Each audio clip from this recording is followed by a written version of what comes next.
নমস্কার বন্ধুরা, তোমরা সবাই কেমন আছো? আজকে আমি তোমাদের সাথে street style burger recipe share করব। অন্য কিছু উপকরণ দিয়ে বাড়িতেই কিভাবে দোকানের মতো বার্গার বানিয়ে ফেলতে পারবে, আজকে তোমাদের সাথে সেটাই শেয়ার করব।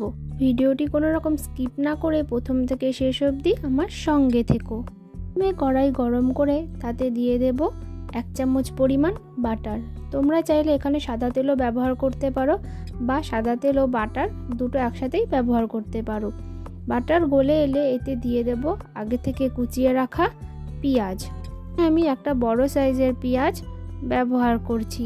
এটা বেশ কিছুক্ষণ নাড়াচাড়া করার পর হালকা লালচে হয়ে গেলে এতে দিয়ে দেব একটা মিডিয়াম সাইজের ক্যাপসিকাম কুচি। পরিমাণ মতো নুন দিয়ে হালকা নাড়াচাড়া করে নেব। নাড়াচাড়া করে এটা আমি 2 থেকে 3 মিনিটের জন্য ঢাকনা চাপা দিয়ে দেব। এতে করে ক্যাপসিকামটা হালকা সিদ্ধ হয়ে যাবে। 2 থেকে 3 মিনিট পর ঢাকনা খুলে এতে দিয়ে দেব আগে থেকে ছোট ছোট টুকরো করে কেটে রাখা পনির দিয়ে সব কিছু ভালো করে মিশিয়ে নেব। হালকা পনিরটা ভাজা হয়ে গেলে এতে দিয়ে দেব 1 চামচ পরিমাণ গোলমরিচের গুঁড়ো ও 1/2 চামচ পরিমাণ লাল লঙ্কা গুঁড়ো দিয়ে সব কিছু ভালো করে মিশিয়ে নেব।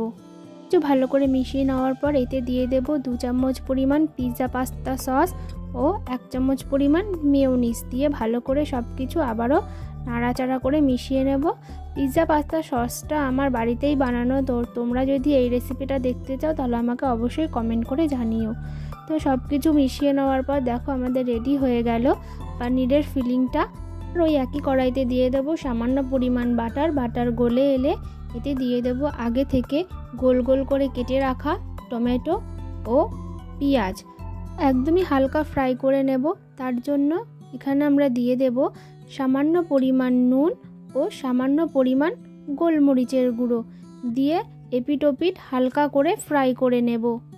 তোমরা যদি আমার চ্যানেলে নতুন কোনো বন্ধু হয়ে থাকো তাহলে কিন্তু চ্যানেলটা অবশ্যই করে সাবস্ক্রাইব করে দিও, আর সাবস্ক্রাইব বাটনের পাশে যে বেল আইকন আছে ওটা কিন্তু অবশ্যই করে ক্লিক করে দিও। দেখো এখানে আমি বার্গার বান নিয়েছি, এটাকে মাঝখান দিয়ে কেটে নেব। কেটে নিয়ে 2 ভাগ করে নেব।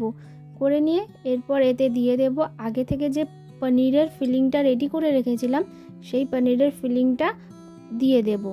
কিন্তু এই রকম একই প্রসেসে চিকেন দিয়েও ফিলিং রেডি করে নিতে পারো, সেটাও কিন্তু খেতে খুবই সুস্বাদু হয়।